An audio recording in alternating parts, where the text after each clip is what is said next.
I'm a multimedia artist. I love working in almost every medium there is. My background growing up was in sculpture because my parents were potters and I had my hands in clay from a very early age. And over time, I just fell in love with drawing and painting more than doing anything with sculpture, even though I never really abandoned sculpture either.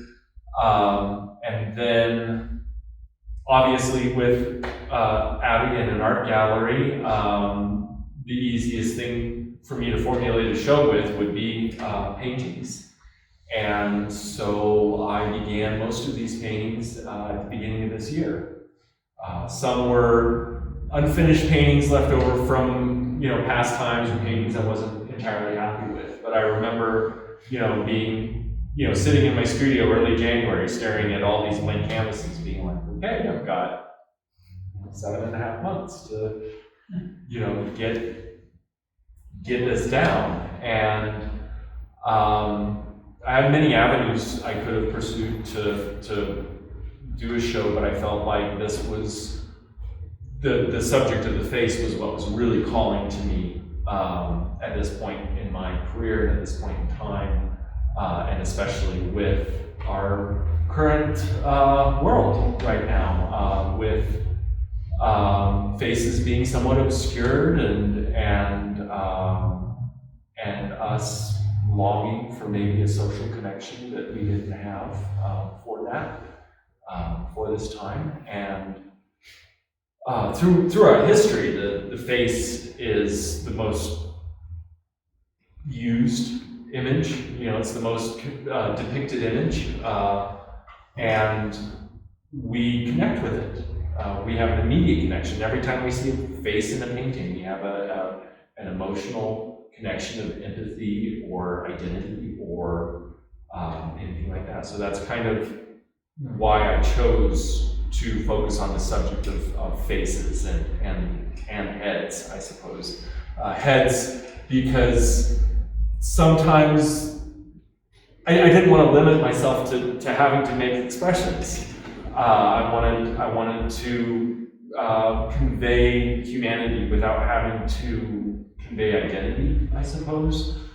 So just the shape of the head, the abstracted form of the head, I really kind of wanted to explore a little bit more without having to limit myself into making a face. I wanted to be able to just explore the realm of abstracting the head or abstracting the face. Right. You look at the painting and I want you to see where you take it. It's not necessarily about the face that I created, it's about how you identify with the face that you see. I often paint from just a point of I wouldn't necessarily call it mindlessness, but it is improvisation.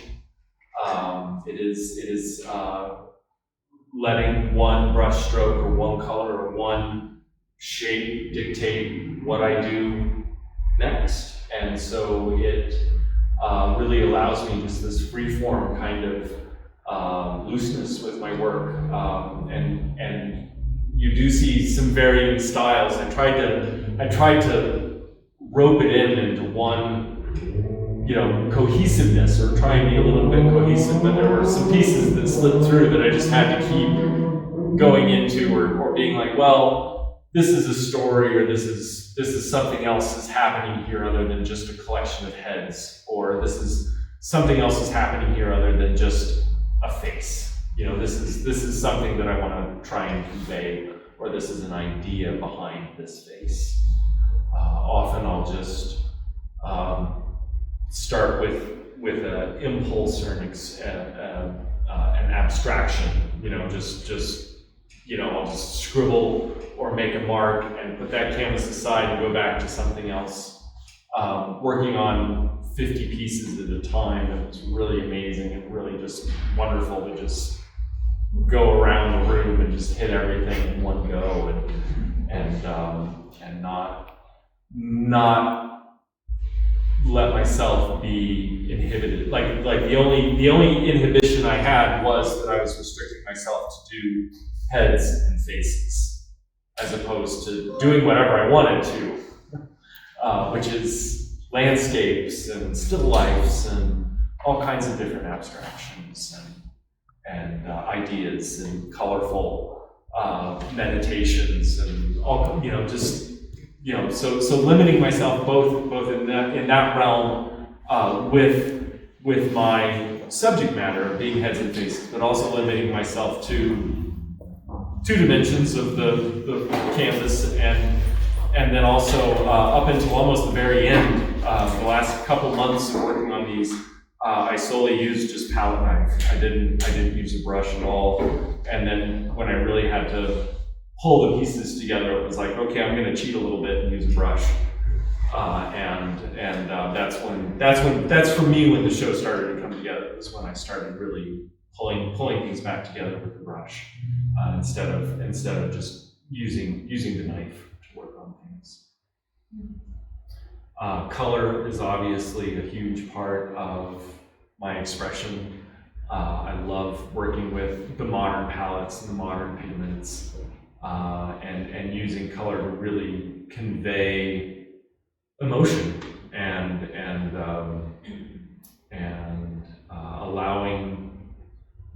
allowing the color and the quality of the paint and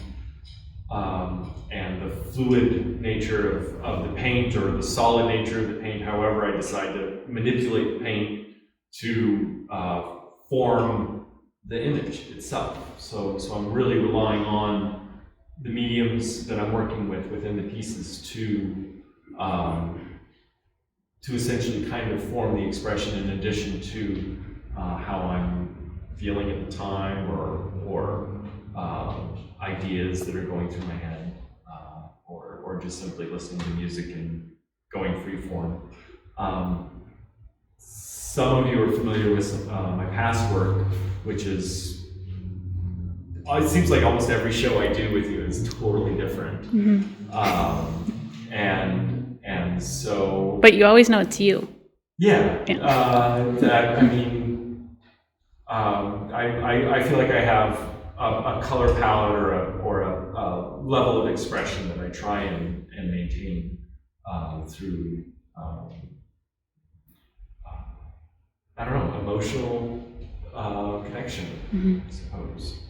And so I just felt like the face this time was what I needed to focus on, and I really look forward to taking the things that I learned here and moving on to whatever kind of paintings or work I'm going to do next. And with a toddler and a baby at home, I really have no idea what that's going to be like. Yeah. So you created a society or slices of society, and you were with them as they came to life, and I'm really curious about what that was like. What changed for you? What different things happened for you? Certainly, I think some of these came about, from experiences in the last year and a half, and then others, like the audience piece, that was me meditating and thinking about, wow, I really loved being in an audience. I really missed that.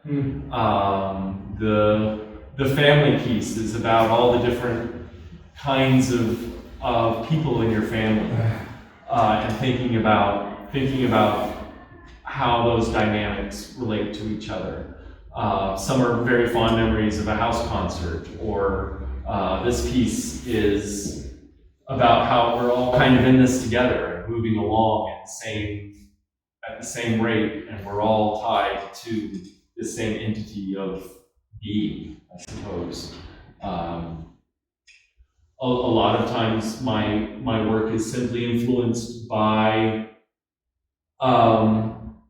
like I mentioned, the one stroke after the other. It's like this mark dictates the next mark, that dictates the next mark, and then eventually you have 10,000 marks on a piece, and you're like, wow, I can take this with these 10,000 charcoal marks, and I can add gesso to it, and then that takes it to a whole other realm. So my experience is, I don't want to deny the paint. I don't want to deny the medium that I'm working in. I'm not trying to fool you into thinking, oh, here's a painting of something.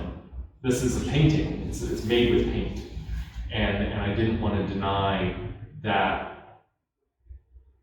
experience that I have with it, and I wanted to really kind of convey my love and my passion for the material itself in these works. And as far as some personal experiences I've had, the audiences, the people, the drunk.